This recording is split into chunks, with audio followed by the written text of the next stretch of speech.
월 평균 107만원, 1년이면 1284만원. 나와 같은 고민을 할 것 같았거든요. 일과 가정, 이 둘의 양립.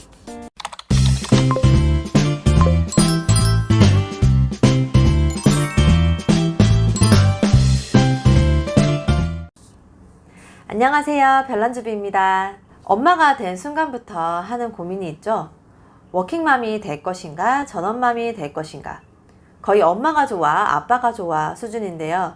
일을 하자니 아이가 눈에 밟히고, 육아를 선택하자니 경력 단절 혹은 다가올 미래가 걱정이 될 것입니다. 정답이 없는 문제이지만 같은 고민을 하시는 분들에게 도움이 될 영상을 준비했어요. 물론 모든 가정마다 사정이 있고 그에 따른 선택은 본인이 하는 거기 때문에 정답은 없습니다. 저는 좀 더 현실적인 이야기를 해보려고 합니다.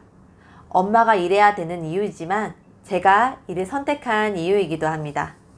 2019년 한국 워킹맘 보고서에 따르면 수많은 엄마들이 일을 선택하는 이유를 확인해 볼 수 있어요. 현재 직장을 계속 다니고 싶은 이유는 가계 경제에 보탬이 되기 위해서가 44%로 가장 크고, 그 외에 재산을 늘리기 위해서 16.2%, 일을 하는 것이 더 나아서 8.4%, 나의 자아 발전을 위해 7.6% 등입니다.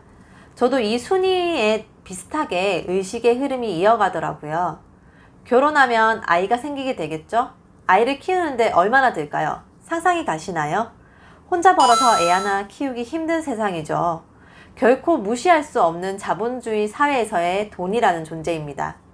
우리 가족을 지키는 수단이죠.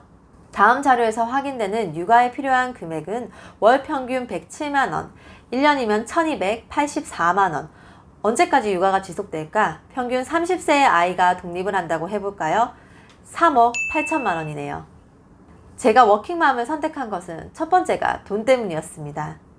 아이를 가지고 현실적으로 계산기에 두드려 보니까 전업맘을 선택하는 것은 생활에 있어 모든 것을 허리띠 졸라매야 하고 정말 빠듯하게 아니면 모자라게 생활을 해야 하겠더라고요. 현재 모아둔 자산도 없고 아직 대출도 남았고, 이 상황에서 남편 혼자 번다는 것은 돈 때문에 힘들어질 미래가 너무나도 뻔하게 보였습니다. 돈이 있으면 얼마나 살기 좋은 자본주의 대한민국인가요? 돈이 행복을 가져다 주진 않지만 행복을 지켜주는 것은 맞다고 생각합니다. 직장의 사정상 90일 출산휴가만 쓰고 일을 해야 하는 상황이라서 더욱 고민이 되었지만, 아이에게 안정이 보장된 미래를 주고 싶었고 가족의 행복한 미래를 위해서였습니다. 너 부자 남편 만났으면 이런 고민 안 했을 건데 하는 사람도 있겠죠? 그렇죠. 제 친구들 중에도 있어요. 이제 일을 쉬고 싶어. 결혼 잘해서. 뭐 그런 남자 어디 없나?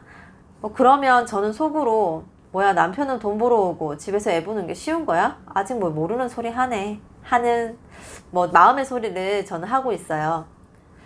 이건 다른 관점으로 생각해 봐야 하는 거겠죠. 언제나 중심은 내가 되어야 합니다. 그래야 주체적인 결정을 할 수 있기 때문이죠.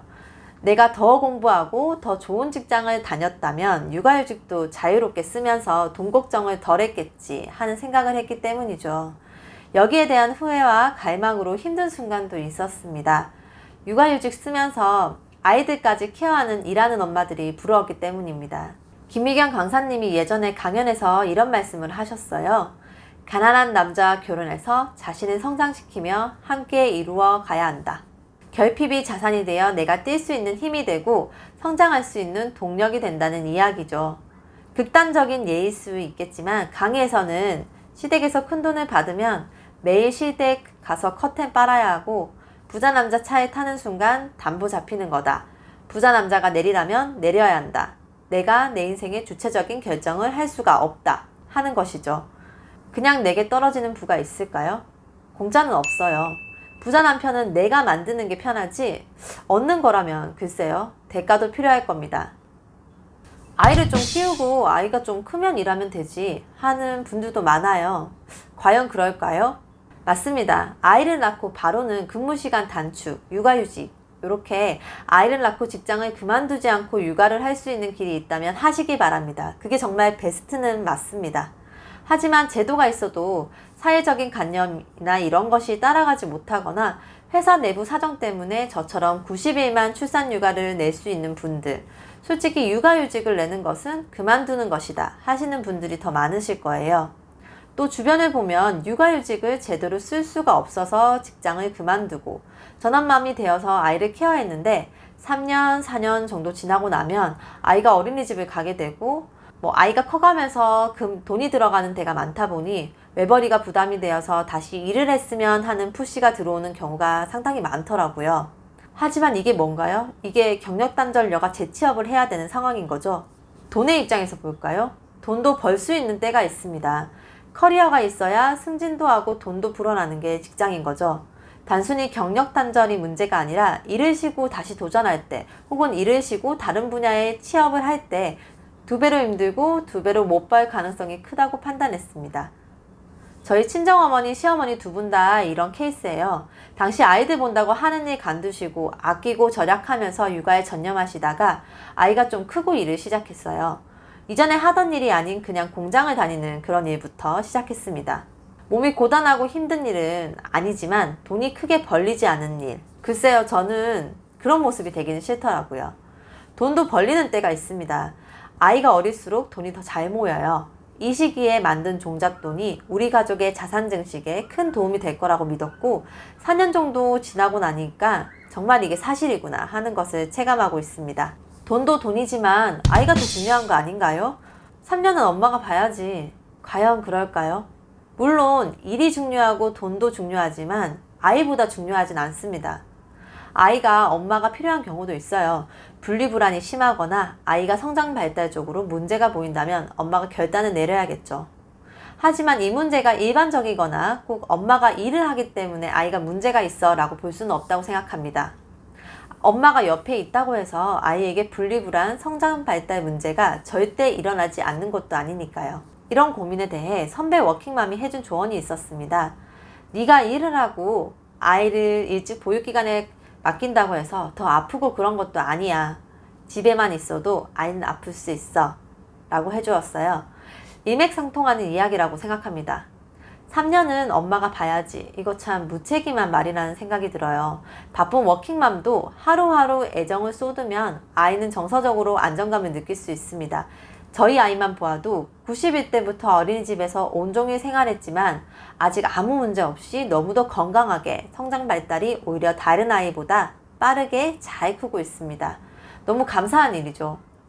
주 양육자가 어린이집 선생님이었지만 저희 아이가 어려서 정말 신경을 많이 써주셨고 선생님께서 또 저희 부부도 저녁 시간을 활용해 부족한 지식이지만 최선을 다했습니다.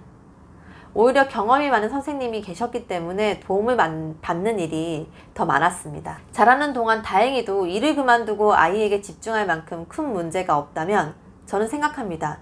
나는 못했지만 우리 딸은 아이 키울 걱정 없이 육아에 대한 고민 없이 너의 커리어를 쌓을 수 있도록 엄마가 도와줄게. 이게 제 목표이고 꿈이 되었습니다. 제가 돈에 대한 고민을 끝내지 못하면 내 딸, 내 아이도 나와 같은 고민을 할 것 같았거든요. 결론은 돈이 다네요. 자아실현을 위해서 이런 건 없나요? 그렇습니다. 앞에 보고서에도 60%가 돈 때문이에요. 그런데 제 경우는 돈 때문에 버티면서 일을 하다 보니까 세 번째, 네 번째 이유, 일하는 게 낫고 자아실현을 위해서 이게 따라오더라고요. 이제는 돈이 조금 여유가 생기니까 돈이 있어도 일을 계속하고 싶다는 마음이 들어요. 그 사이에 아이가 좀 더 자른 이유도 있겠지만 그런 생각이 들곤 합니다.